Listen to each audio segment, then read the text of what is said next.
How many of you have seen those commercials? You know, milk gives you strong bones.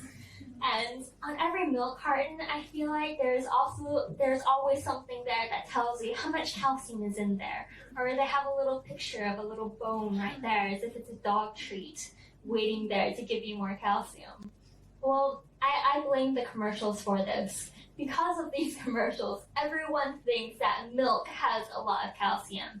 And if they want to get more calcium, then they have to drink more milk. But let's look at the actual research behind this. Now, what makes good research and what makes bad research? Now, it's all to do with the methodology, the analysis, and whether it's repeatable or not. So it's all about to do with how do they conduct the experiment? How did they analyze the data that they got? And if someone else were to do the same experiment, would they get the same results? Now, let's look at what has been done. Now, scientists have looked at entire populations, and they have found that the populations who drank the most milk, they actually had the highest rates of osteoporosis, or bone weakness. Now, there's a possible explanation for this. They think that if someone eats a lot of animal protein, for example, milk, then animal protein contains a lot of sulfur-containing amino acids, which your body will metabolize into sulfuric acid. And then to neutralize the sulfuric acid, they believe your body will take out calcium from your bones to neutralize this acid. All right, so that's a possible explanation as to why populations who drink the most milk actually have the highest rates of osteoporosis. Now, not just that, other scientists have looked at it more closely. They looked at women who drank 3 glasses of milk compared to women who didn't drink very milk at all. And they found that the women who drank more milk, they actually had more fractures than the women who drank less milk. They also looked at men, and they found that men who drank more milk, they tended to die earlier than the men who didn't drink so much milk, usually from diseases like heart disease. Right? In both men and women, they found that drinking more milk actually increased the levels of oxidative stress in your body. Now, oxidative stress is related to a lot of diseases, for example, heart diseases or even cancers. So it's not really something you want to be immediately turning to when you want to get more calcium into your diet. Now, what a lot of people forget is that plants also have a lot of calcium.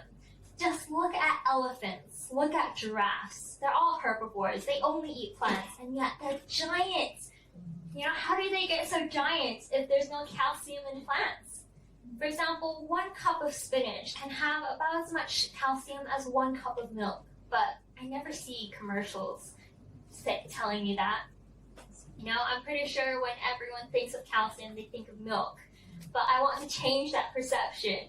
When you think of calcium, I want you to think of green, leafy vegetables. Alright? Because when you drink milk, you are getting calcium, but you are getting other less healthy nutrients. For example, milk can have a lot of fat in it.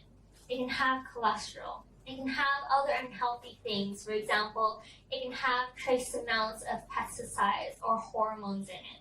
And it's all things that can negatively affect your health. So if you really want more calcium in your diet, you don't have to turn to milk immediately. You just have to eat more green leafy vegetables. Right? But if you want to avoid osteoporosis, if you want to help protect against osteoporosis, just taking in more calcium isn't enough.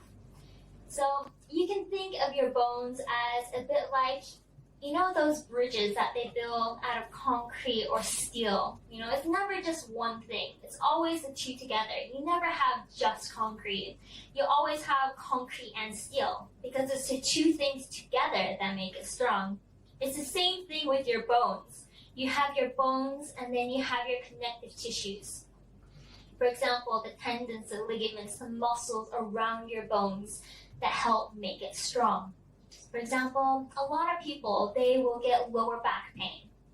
A lot of people will blame bad posture for this. You know, they will get those very fancy ergonomic office chairs which sort of force you to sit like this all the time to get rid of their lower back pain. When in reality, a lot of times what they need to do is that they just need to exercise a bit more. They just need to strengthen the muscles around their spine to give their spine a bit more support. Because if you want your bones to be strong, you have to get everything else strong along with it. So it's things like resistant exercises, you know, a little bit of weightlifting. Even if you're a woman, it's fine. Just a little bit of weightlifting. Because then when you put this stress through your bones, through your muscles, you're telling your body, hey, I'm still using them. You can't let them go to waste. So your body will maintain them. Your body will make them stronger. Right? And that's one of the ways you need to do to help prevent osteoporosis. Not just take calcium, but exercise a little bit more.